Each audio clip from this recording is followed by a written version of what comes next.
A dying star glowed like a cracked ember at the edge of known space. Its light flickered across broken ships that drifted in silence. The alien convoy had once been proud, 6 cargo haulers, 2 escorts, but now only 3 hulls still floated, scarred and leaking. Their engines were dead, their shields gone. Hull panels peeled back like open wounds. Inside the largest ship, Captain Thier leaned against the bridge rail. His skin, a thin blue membrane over dark veins, quivered from exhaustion. Around him, crew members with different shades of the same translucent flesh moved slowly, whispering prayers to the void. They had been adrift for 4 days. Food was almost gone. Power failing. The dying star pulled them closer each hour. "Send the SOS again," Thier ordered, his voice a rasp. "We already sent it 7 times, said his first officer, a younger alien whose eyes flickered with pale light. "Send it," Thier said again. Somebody must be listening. The message leapt into space, a thin cry lost in the endless dark. They expected an answer from the Union fleet, the great protector of the civilized species. Rescue ships should already be on the way, but the comm screen stayed empty, showing only static.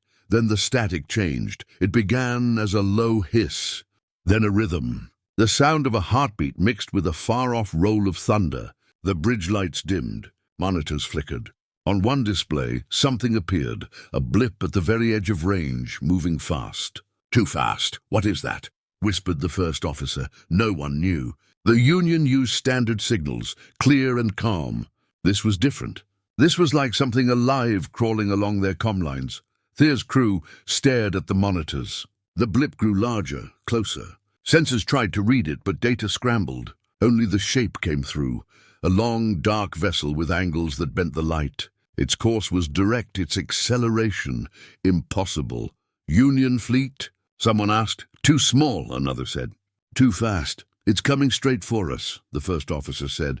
On the screen, the static heartbeat quickened. The crew felt it in their own chests, an echo of fear. Lights on the bridge flickered again. Somewhere below deck, a door slammed open and shut by itself. Thier gripped the rail tighter. He had heard stories when he was young, stories told to scare cadets. A world so violent it forged monsters instead of people. A planet where every plant poisoned, every animal killed, every storm tore cities apart. That world was called Earth. In the old records, its people had a name, Deathworlders, but those were only myths. The Union kept Earth isolated, didn't it? Surely no human ship could be out here. Range? Thier asked. 30,000 units and closing, said the sensor tech. Speed, Captain, it just broke our scale. It's impossible. On the external cameras, the ship emerged from the dark. Black hull, no visible windows, wings folded like a predator bird. A single white emblem on its side, a clawed hand holding a flame.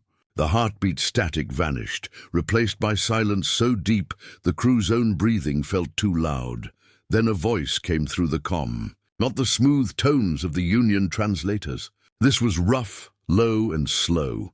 "This is the Terran exploration vessel Vigilant. You sent for help. Half the bridge froze." A few gasped. Someone whispered, "Terran." Thier swallowed hard. "Open a channel," he said. His voice trembled. "This is Captain Thier of the convoy Bright Current. We require rescue." There was a pause. Then the voice again. "We're coming aboard." The comm cut off. No hailing codes. No security checks. Just a statement. "We're coming aboard." A cold wind seemed to move through the bridge, though the air was still. Crew members exchanged glances. Everyone had heard rumors of Terrans. No one knew which were true. Some said humans carried diseases that melted other species. Some said they could breathe vacuum. Some said they took prisoners, not allies. Yet their ship was crippled. Without help, they would fall into the star. They had no choice. "Prepare the airlock," Thier ordered, though his throat felt tight. "And de-arm yourselves quietly." Below decks, the main airlock clanged as it cycled. Steam hissed from broken pipes. The crew lined the corridor, thin hands gripping concealed shock rods. Lights flickered again, casting long shadows. The first sound was boots on metal. Heavy, deliberate. Not the soft step of his own kind. The boots moved closer. A shape filled the doorway, tall, armored head to toe in dark plates that reflected the flickering lights. The visor was black, hiding the face. Two more figures followed, each carrying cases marked with red triangles. Their movements were slow but confident, like hunters entering a cave. No one spoke. The humans didn't look at the hidden weapons. They didn't even seem to notice the fear. One raised a hand in a gesture Thea didn't recognize. Another extended a device that hummed and clicked, scanning the corridor. Thea forced himself forward. "I am Captain Thea," he said. His voice shook. "You received our distress call?" The lead human turned his head slightly. A voice came from a speaker on the armor, translated into basic speech. "We did. We're here to assist." Assist! The word sounded heavy, like it carried another meaning. We are grateful," Thea said, though the word felt strange on his tongue. The human nodded once. Then they moved past him, without waiting for permission, their boots echoing down the corridor toward the engineering section. The crew followed at a distance, whispering. On the bridge monitors, the dying star pulsed brighter, as if warning them. Outside, the Terran ship held position like a silent predator. Its black hull seemed to drink the starlight.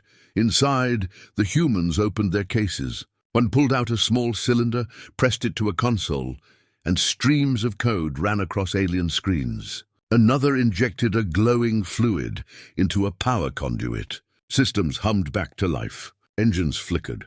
"Life support stabilized. They're fixing us," the first officer whispered. "They're actually fixing us," but Thea didn't relax. He watched the lead human's visor tilt toward the sealed cargo bay, the one holding their most sensitive shipment. A faint red light blinked on the human's wrist device. He remembered the old stories again. Deathworlders never came without reason. "Captain," the first officer asked softly, "should we be afraid?" Thea didn't answer. He watched the humans move like shadows through his ship, sealed in armor, faces hidden, motives unreadable. He felt the heat of the dying star pressing closer, and yet somehow the real heat came from these silent visitors. Outside the viewport, the black Terran vessel loomed. Its engines burned a pale blue no one had seen before. And in the deep static of the comm, for just a heartbeat, Thea thought he heard the thunder again. Who had they really called? And what would happen now that Earth had answered? The alien ship creaked like an old hull under pressure.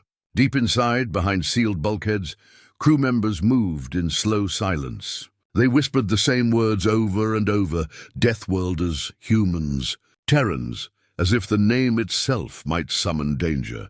In the corridor near the main airlock, condensation drifted from ruptured pipes like ghostly fog.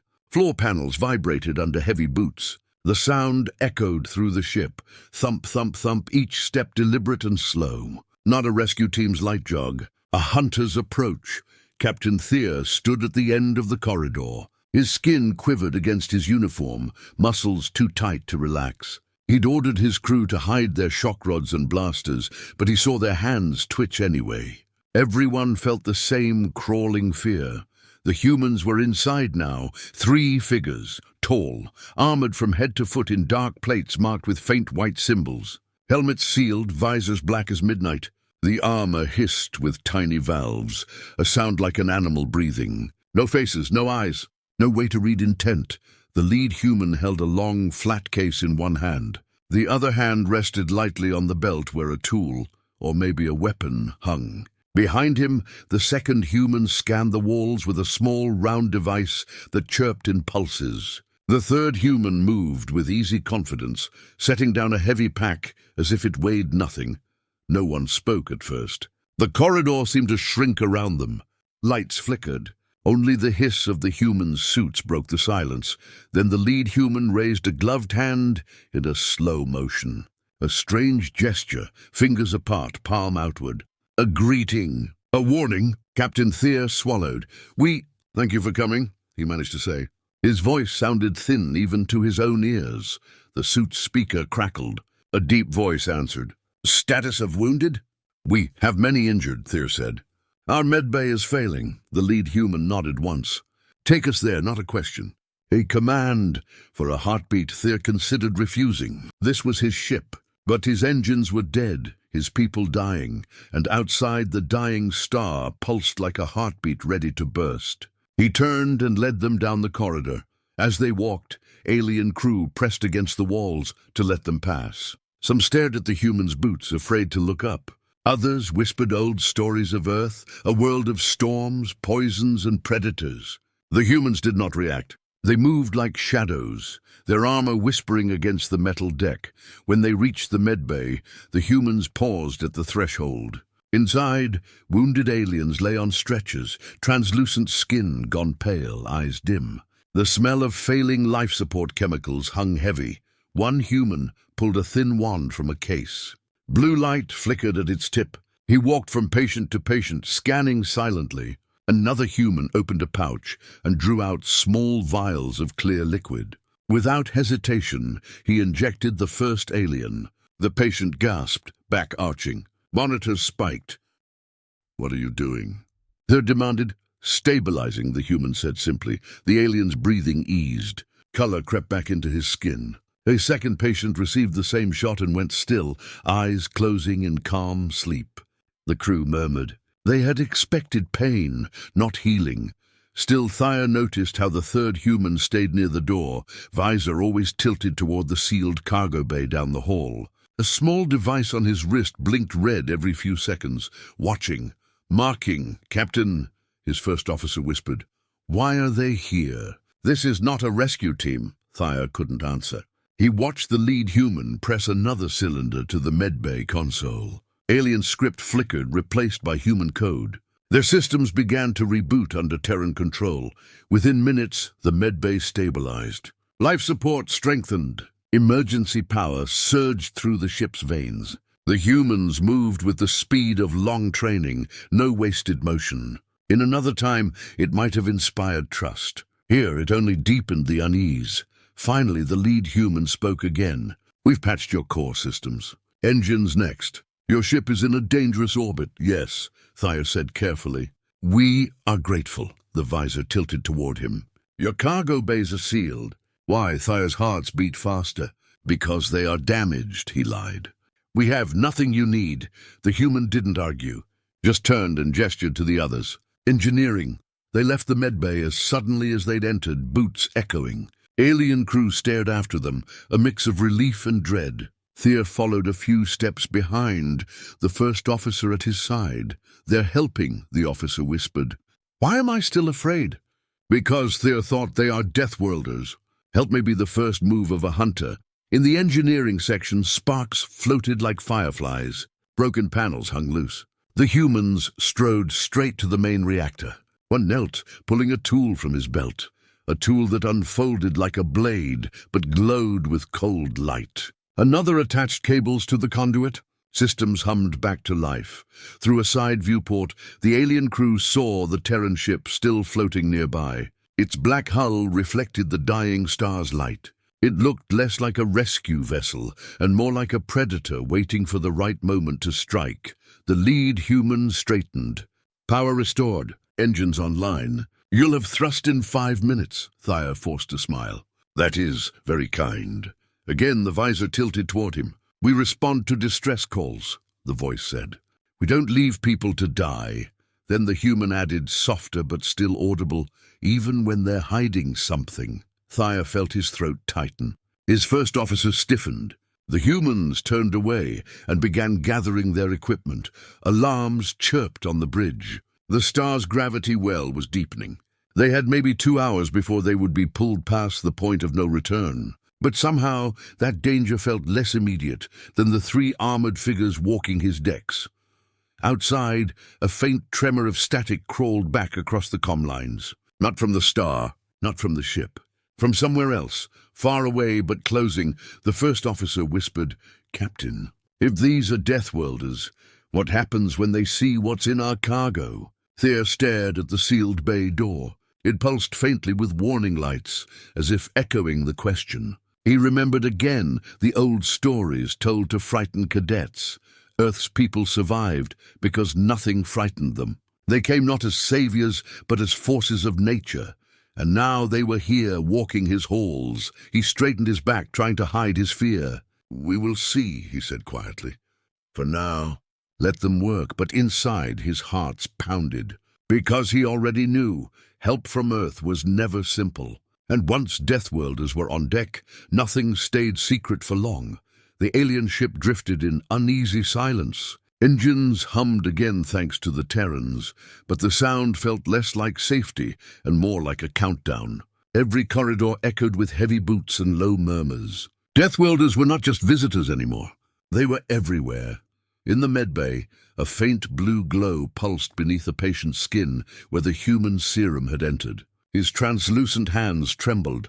He whispered something in his own language and then screamed. Alarms flared. A monitor cracked, spraying sparks. A human medic moved instantly, pressing another injector to the alien's arm. The glow vanished. The patient sagged back, breathing. The medic's black visor tilted down, unreadable. Around them, alien crew backed away, eyes wide. They had wanted help. Instead, they watched strange Terran science at work, medicine like a weapon. Down the hall, a sealed bulkhead hissed shut with a clank. Lights above it turned from green to red. A deep tone rolled through the ship like distant thunder. "Lockdown?" asked the first officer. Captain Thea's hearts tightened. "What are they doing?" The human leader's voice came through the corridor speakers, calm and low. "All non-Terran personnel remain in place. Protocol Black initiated." The words hung in the air like frost. None of the aliens knew what they meant. But the tone sounded final. Captain Thea left the medbay and strode toward the main corridor. The bulkheads had already sealed. Thin red lines pulsed along the walls. In the distance, human boots thumped and metal cases clanged shut. He hit the intercom. "This is Captain Thea. Open this door at once." No answer. He tried again. "We called for rescue. We demand an explanation." Finally, the speaker clicked. The human voice returned. "Captain, for your safety, stay where you are." "Our safety," Thea snapped. "Explain." But the channel went dead. Behind him, his first officer whispered, "What is Protocol Black?" Thea didn't know. He only knew that the humans had begun moving toward the sealed cargo bay, the one he had lied about. The bay that held the crate they had been paid to transport without questions. Through a viewport, he glimpsed the Terran leader and two others. They moved in silence, weapons unfolded from their armor, slender, dark shapes with glowing runes. One placed a round device on the door. It hissed and spread a thin frost across the seals. "They're breaking in," the officer said. "They know." Thea slammed a fist against the bulkhead. "We should never have called them." Inside the cargo bay, the crate trembled. Frost formed along its edges. Something moved inside, pressing against the reinforced shell. The humans' wrist devices blinked faster. The Terran leader spoke softly to the others. "We've confirmed the signal. Subject is active. Containment priority 1. They pressed a sequence on their weapons. The barrels reshaped into rods that hummed with pale energy. Their visors glowed faintly blue. Back in the corridor, Thea's crew shifted uneasily. Some wanted to flee to escape pods. Others wanted to fight. But they were trapped behind red-lit doors, powerless to stop what was happening. The intercom clicked again. The human voice, still calm. "Captain Thea, your convoy was smuggling prohibited bioassets." "Did you know?" Thea swallowed. We were told it was research material, non-lethal." A pause. "Then it's not." "Stand by." The humans blew the cargo door open. The crate sat in the center, trembling harder now, frost breaking off like shards. A thin screech came from within, high and wet, like metal being peeled by claws. "Secondary containment ready," one human said. "Begin," the leader replied. They stepped closer. The crate bulged. A seam split. Black fluid leaked out, hissing where it hit the deck. The humans didn't retreat. They raised their rods. A shimmering field expanded, forming a cage of pale light around the crate.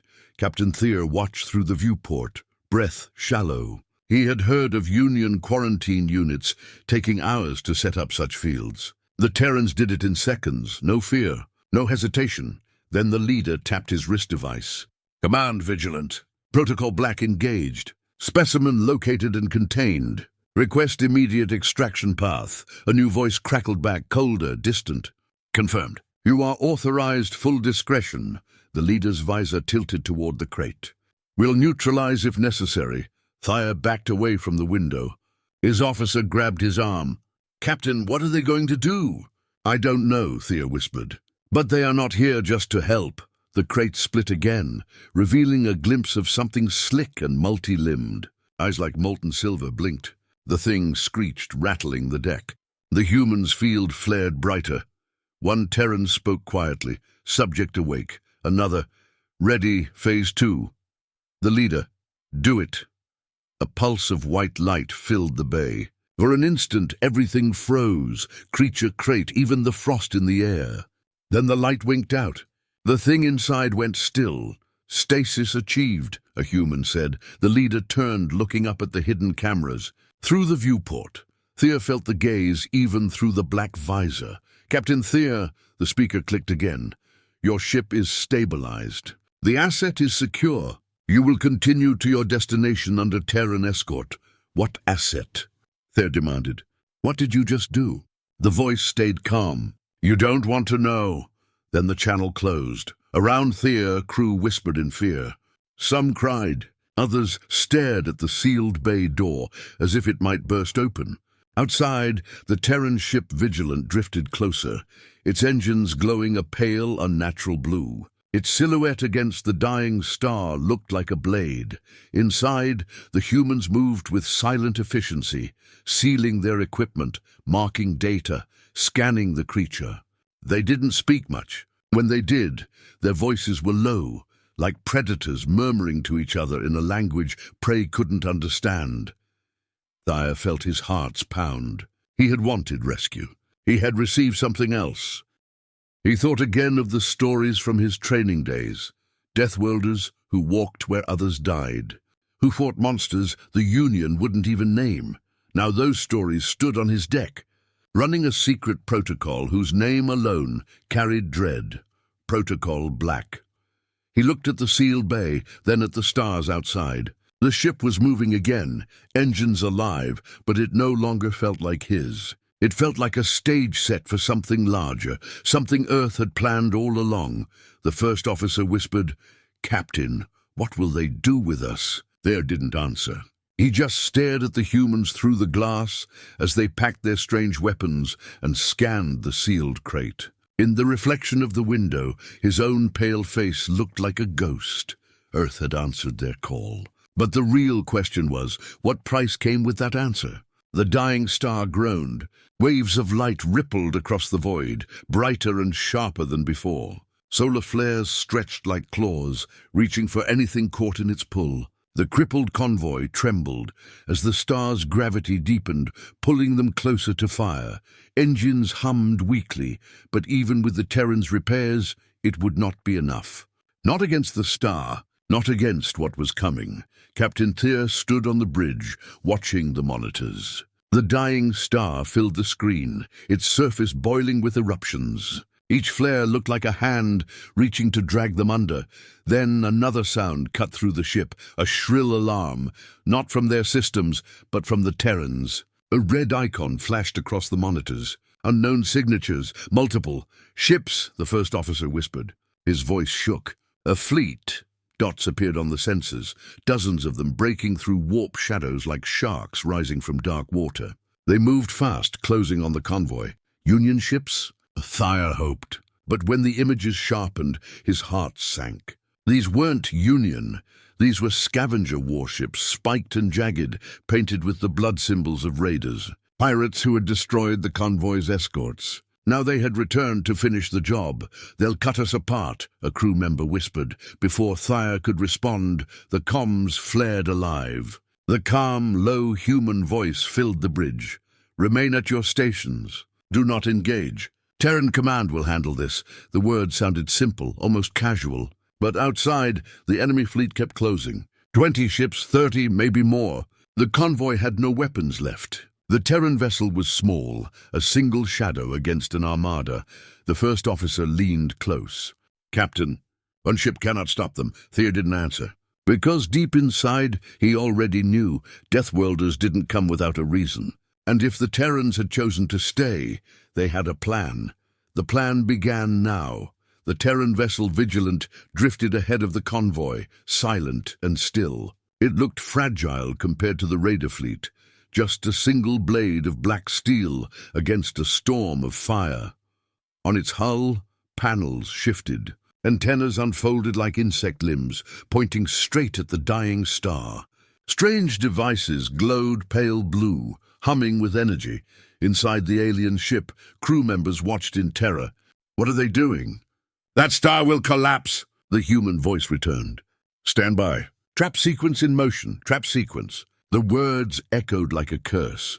The raider ships accelerated, forming attack lines. Weapons powered up, crackling with red lightning. They expected the convoy to scatter, to beg for mercy.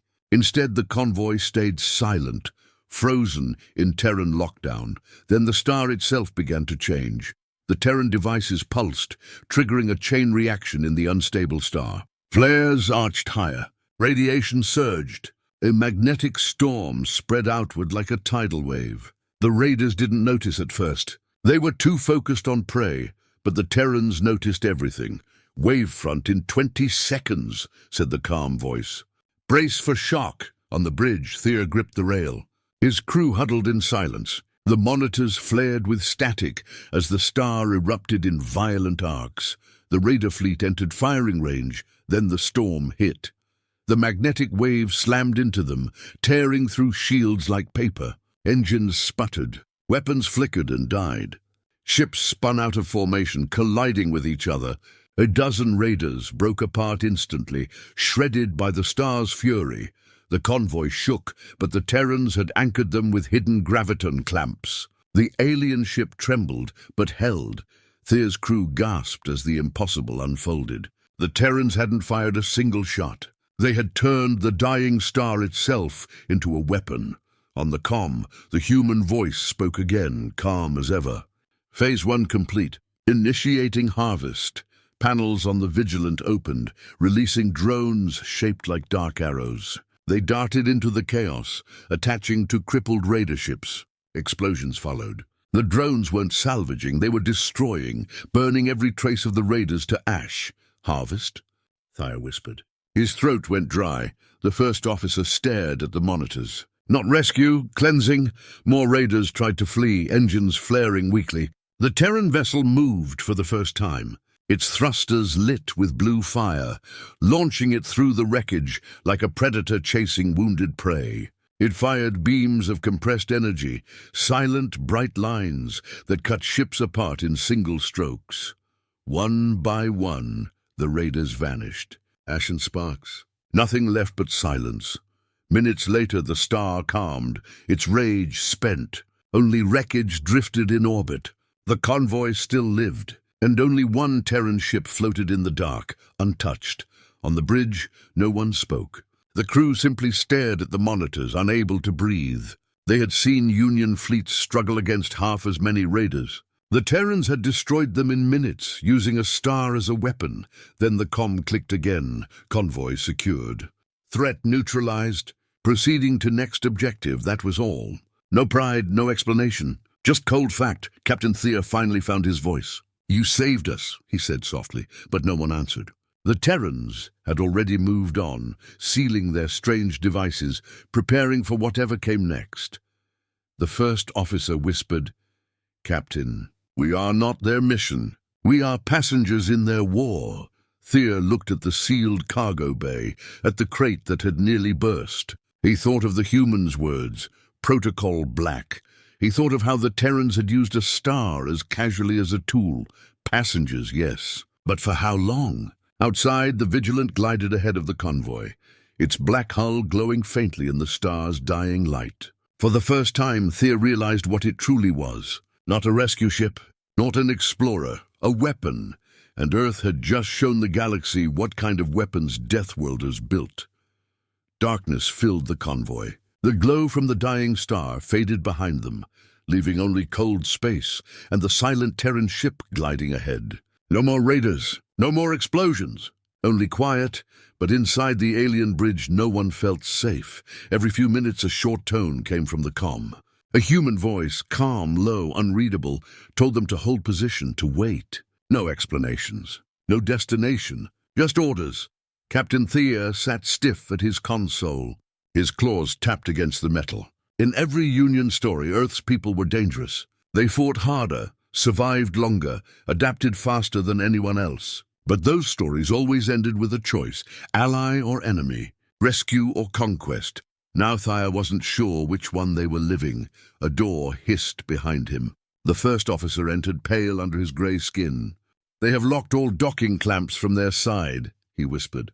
"We cannot release our ship. We cannot send a signal either. It is as if we are prisoners." On the monitors, the Vigilant turned slowly, its black hull cutting across the stars like a blade. Small drones drifted between the ships, scanning the convoy with faint blue beams. None of them looked like rescue craft. They looked like guards. "They saved us," Thea said. "And now they control us." Then the comm clicked alive. The human voice again, short, flat, final. "Prepare for boarding. Terran Command requires full access to your main hold." No resistance. A hiss of static. Then silence. Every alien on the bridge stared at the captain. His heart's hammered. "Boarding?" the first officer asked. "Or capture?" The corridor lights flickered as the Terran's boarding tubes extended. Heavy magnetic locks clanged against the convoy hull. A moment later, the inner door rolled open. They entered in silence, 4 humans in sealed armor, helmets black as obsidian, faces hidden behind mirrored visors. No weapons drawn, but each carried a case of tools that looked far from medical. Their leader raised a gloved hand. "You will guide us to your main cargo hold," the modulated voice said. "This is not a request." The aliens obeyed. As they walked, the Terrans' boots made no sound. The suits were covered in faint scratches, as if claws had tried and failed to pierce them. Strange symbols glowed dimly on their gauntlets, protocol marks the aliens could not read. Inside the hold, the air was heavy with tension. The crate that had almost burst during the star trap still sat chained in the corner, humming with low power. The Terrans went straight to it. "What is inside?" one asked, voice flat. Captain Thea swallowed. "A biological sample. We were ordered to deliver it to Union labs. We don't know its full nature." The leader's visor flickered, projecting a brief scan. "Level 3 quarantine breach risk," he said to the others. "Command confirmed. Prepare transfer under Protocol Black." The words fell like stones. Protocol Black again. The same code they had whispered after the star trap. The first officer took a half step forward. "You cannot simply take our cargo. It belongs to..." A single gloved hand rose. "Not a threat. A warning. Do not interfere," the human said. "This organism cannot reach populated space." Their suits unfolded small emitters. Pale mist filled the hold, neutralizing local air. Robotic arms unfolded from their cases, wrapping the crate in a shimmering field. It floated into the air, humming, sealed in layers of energy. "Explain," Thea demanded. "Why are we here? Are we allies or are we captives?" For the first time, the human leader's visor turned fully toward him. The mirrored face reflected Thea's own wide eyes. "You are witnesses," the voice said quietly. "Nothing more. Do not follow. Do not transmit." Then they moved the crate toward the docking tube. The captain's mind raced. If the organism was dangerous enough to warrant Protocol Black, the Union had lied to them. The Terrans weren't rescuers at all. They were interceptors, cleaning up a threat the Union had failed to contain, and they were leaving with the crate. With no promise to return, desperation clawed at him. "Wait," Thea said. "If you leave us here, the Union will think we cooperated. They will destroy us." The Terran paused at the hatch. "Stay on this course. In 6 standard hours you will reach a Union outpost. Tell them nothing. Forget you saw us." The door hissed closed.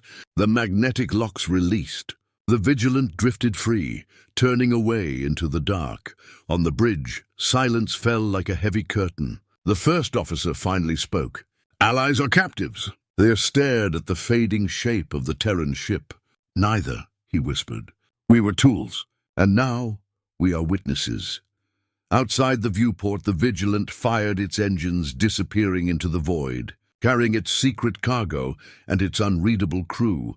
For a long time, the aliens simply watched the empty stars, wondering what the Deathworlders would do next, and whether the galaxy was safer with them. or in danger from them. The convoy drifted toward the Union outpost, exactly as the Terrans had ordered. But inside, the crew could barely breathe. Captain Thyre sat in his dim cabin, staring at the last image of the Terran ship. The Vigilant had vanished into dark space with the sealed crate. The crate, they were told, was only a biological sample. Yet the air recyclers hummed wrong. The walls trembled. And deep in the cargo hold, where the crate had once stood, the deck plates were now warm, almost pulsing. The first officer burst into the cabin, eyes wide. "Captain, the scanners! They're still picking up an energy signature from the hold. Something is down there." Thea's hearts hammered. The crate was gone, but something remained. In the hold, the lights flickered. Faint black mist curled up from the deck. It coiled like smoke, but moved against the ventilation currents as if it had a mind, and then a sound. Not a hiss, not a hum, a whisper. Why did they take the shell, but leave the seed? Every alien froze. The whisper hadn't come from a speaker. It had come from inside their heads. The hold became the center of terror. The black mist thickened, taking shape, a faint outline of claws, tendrils, eyes that weren't eyes. It pulsed in rhythm with the ship's systems feeding on them. Sensors flickered. Readouts failed. Life support stuttered. "They didn't save us," one crew member gasped. "They used us. They left this thing to grow." Captain Thyre forced his voice steady. "Seal the hold. Contain it." They slammed the doors. Emergency bulkheads dropped. But the mist seeped through the gaps like smoke, leaving a thin line of frost where it passed. On the bridge, the first officer stared at the data feed. "It's broadcasting," he whispered. "Low frequency. Direction unknown. It's calling to something." Thea remembered the Terran leader's mirrored visor, the calm voice saying, "You are witnesses." He understood now. The crate wasn't just dangerous. It was a trap. And the Terrans had left them as bait. The whisper grew louder, a chorus now, echoing in every mind. "We were hidden. We were caged. We are free." Crew members clutched their heads, some collapsing. Others started moving toward the hold, as if pulled by invisible hands. "Block the corridors," Thyre shouted. "Don't let anyone near it." But even as they tried, the mist rose through the vents and spread. Panels cracked. Screens went black. The ship's lights died, leaving only emergency red. Then a signal cut through the chaos, not from the Union, but from the void ahead. A familiar, low human voice. "Do not panic. This is part of containment phase. Maintain course." Thyre slammed his claws against the console. "Containment? You left us to die." Static. No answer. On the bridge, the first officer whispered, "They didn't save us at the Star. They planted us? This thing? It's bait. And we're the hook." Thea's hearts thundered. Then what are they waiting for? Outside the viewport, a shadow appeared. Not a ship, not a raider. Something larger, moving like a living moon, drawn by the signal from their ship. It blotted out the stars, a vast shape with glimmering limbs. The whisper inside their heads turned to a scream. The crew realized the terrible truth. The crate the Terrans took was only part of the creature. The rest had been sleeping in their hull, waiting for its parent to come, and the Terrans. The Terrans had lured it into the open, but at what cost? The shadow outside the convoy filled the entire viewport. It moved without sound, limbs glimmering like liquid metal, eyes like burning moons. Its presence crushed the minds of everyone aboard. Even breathing became hard. Inside the bridge, the whisper turned into a scream, not sound but pure thought. "We are whole. We are hunger. We are here." Panels burst. Sparks rained down. The ship lurched as gravity itself warped. Crew members collapsed, clutching their heads. Captain Thyre's claws dug into the armrests. He forced his eyes to stay on the screen. The thing outside wasn't just alive. It was learning them, tasting them. Then, through the static and screams, came a familiar human voice, calm, low, like a knife cutting through chaos. Phase 3 engaged. Do not resist. At first it seemed like a hallucination. Then space behind the monster rippled, and blue flashes appeared, dozens of them, Terran ships, not just one this time. Entire squadrons. Sleek black hulls slid out of fold space like shadows of war. their engines glowing cobalt. Each ship bristled with strange spines and mirrored plates that caught the starlight. They moved in perfect silence surrounding the monster. The crew stared. Earth's answer had arrived. The creature, vast star-eater mindbreaker, unfurled its limbs, reaching for the nearest Terran ship. A beam of pale energy lanced out from its body, cutting through space like a claw. The Terran craft didn't dodge. Its mirrored plates flared, absorbing the energy, bending it and sending it back. The monster howled. On the alien bridge, sensors flickered with impossible readings. "Those aren't weapons we know," the first officer whispered. "They're using something else." Outside, the Terran fleet formed a lattice, beams linking ship to ship. Energy crackled between them, shaping a cage of blue fire around the monster. Where the beams crossed, space itself seemed to harden. The human voice returned over the convoy comms. "Containment net stable. Prepare for backlash," the monster writhed. Tendrils smashed against the net. Ripples of gravity slammed into the convoy, tossing them like toys. Bulkheads groaned. "Hull plates bent! Brace!" Thayer shouted, but he couldn't look away. The Terrans weren't just fighting the thing. They were studying it. One Terran ship broke formation, diving close. Its hull opened, revealing a dark sphere pulsing with symbols. A weapon, a trap. It released the sphere directly into the monster's core. A pulse of white light spread outward. The scream in their heads cut off like a severed cord. The monster froze, limbs curling inward. Then the Terrans moved again. The net contracted, the blue fire weaving tighter until it looked like a glowing cocoon. Drones poured from the fleet, swarming the creature, piercing it with thin rods of light. Each rod anchored a sigil, sealing it deeper inside the cocoon. "Are they killing it?" the first officer asked. Thayer shook his head slowly. "No, containing, weaponizing." Outside the cocoon shrank, folding the monster into a shape no larger than a shuttle. The Terran's flagship moved in, its hull opening like a black flower. The cocoon floated inside, swallowed by steel petals. The comm clicked. Phase 3 complete. Threat neutralized. Witnesses will be transferred shortly. Transferred. Thayer hissed. "We're not going anywhere with you." But the human voice didn't change. "Transfer is mandatory." On the convoy's hull, Terran docking clamps latched once more. Boarding tubes extended. Black-armored humans stepped inside, silent as shadows. The first officer backed away. "They're taking us too." "They don't want to kill us," Thayer whispered. "They want our memories, our proof." The humans reached the bridge. Their mirrored visors reflected the terrified crew. The leader spoke. "You will accompany us to debriefing. Your vessel will be returned to Union custody. You have seen too much. No weapons were raised. No threats spoken." But everyone on the bridge understood. This was not a request. As the convoy's systems were locked down, Thayer glanced once more at the viewport. The Terran fleet turned, engines flaring blue, vanishing into fold space with their living weapons sealed inside. The stars returned, cold and empty. He felt a strange mix of dread and relief. Earth had answered the monster. Earth had saved them again. But now he knew what that meant. The Deathworlders had monsters of their own, and they were not done. Darkness wrapped the Terran flagship like a shroud. Inside, the alien survivors from the convoy sat in a narrow chamber of black steel. The walls pulsed faintly with blue veins, like a living thing. No windows, no stars, no way out.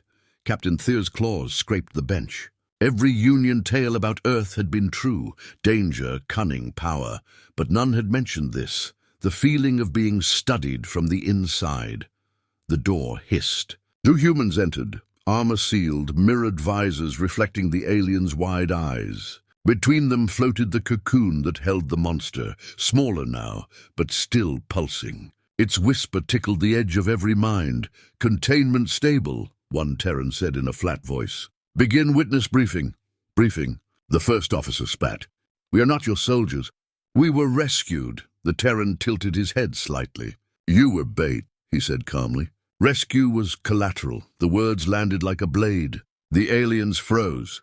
The whisper from the cocoon turned into a soft laugh, echoing inside their skulls. they were taken to a chamber deeper inside the flagship. At its center floated a holographic map of the galaxy, covered in red marks, incidents, breaches, outbreaks. Each one pulsed like a wound. Most were far from Union space. All were marked with Terran symbols.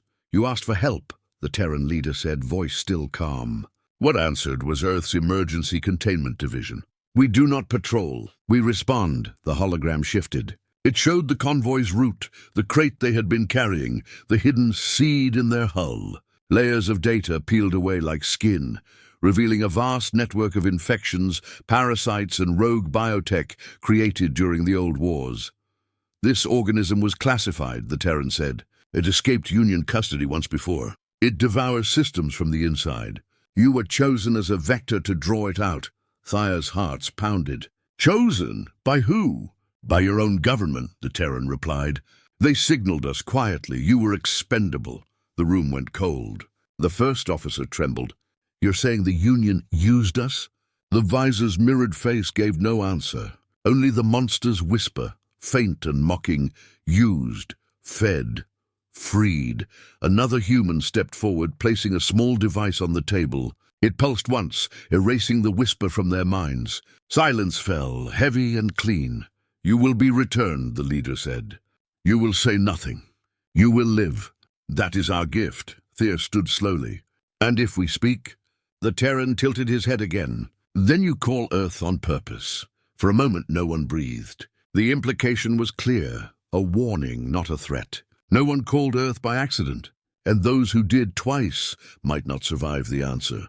The Terrans turned away, preparing the jump drive. Outside the flagship, the captured cocoon floated into a separate chamber, an unmarked vault drifting between stars. Drones sealed it shut with lines of blue fire. A monster turned into a weapon or a prisoner or both. As the ship prepared to fold space, Thaya looked at the humans one last time. They were not saviors, not villains. They were something older and colder, cleaners of the galaxy's deepest wounds, he whispered to himself. Deathworlders. The fold space engines roared silently. Light bent. Stars vanished. When vision returned, the alien convoy floated near a Union outpost. Their ships were free, systems restored. No sign of the Terran flagship.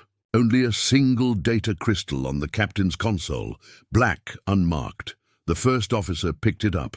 "What is it?" Thea stared at it, feeling the weight of what he'd seen. "A message," he said softly. "Or a warning." Outside, Union patrol craft approached.